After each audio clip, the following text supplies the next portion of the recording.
In this first exercise of the chapter, we're going to use the tree set class to create a list of unique words in a set of strings, essentially a text. I grabbed a paragraph out of Alice in Wonderland and put it into a Java program, and then we're going to create a set or a list of unique words in that text. And to do that, we're going to first take the text, put it into an array.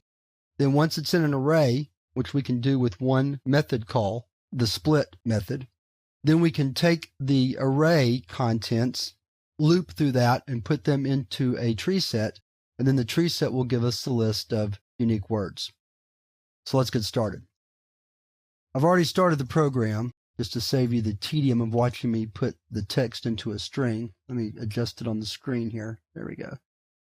So here's the paragraph that I chose. I took all the punctuation out to make it easier to parse the text, although we could do it with the punctuation. I just like to take it out.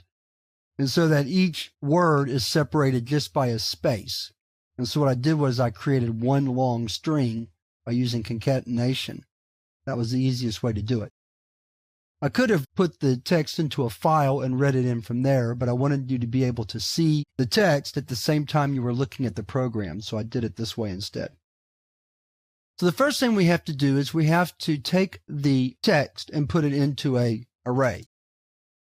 We'll do that using the split method on the string variable. So split works by taking an argument, and that argument will be a delimiter, and then it's going to split each piece of data based on a space and put it into this array. So it's going to take either, put it into words, then it skips the space and gets the next word, the, puts it into the array, and so on and so forth. We can view the words by writing a for each loop.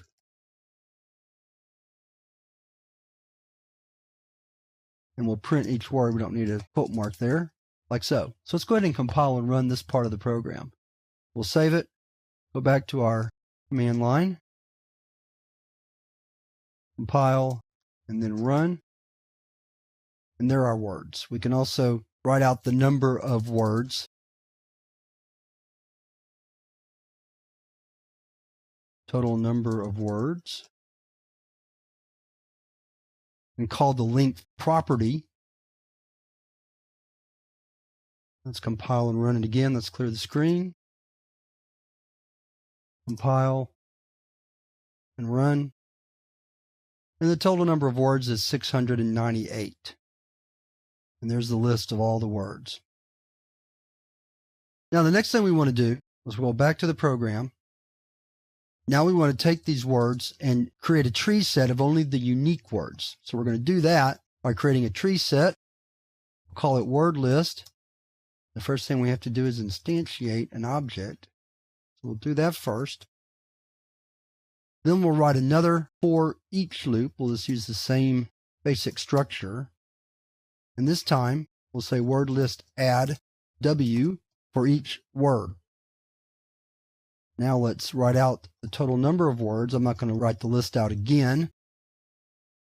We'll say total number of unique words. And let's drop this down to the next line. Like so.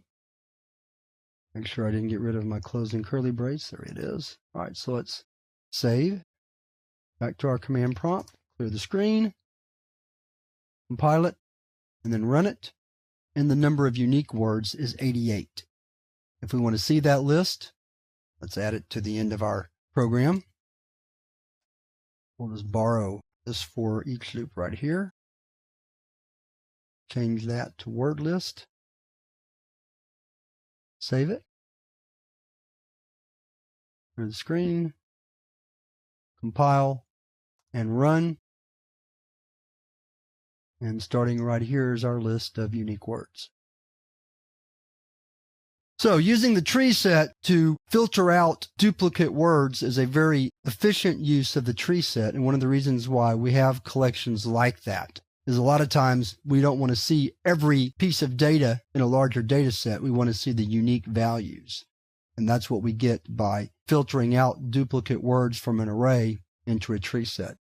And with that, we're ready to move on to the second exercise where we're going to work with the priority queue to simulate a square dance.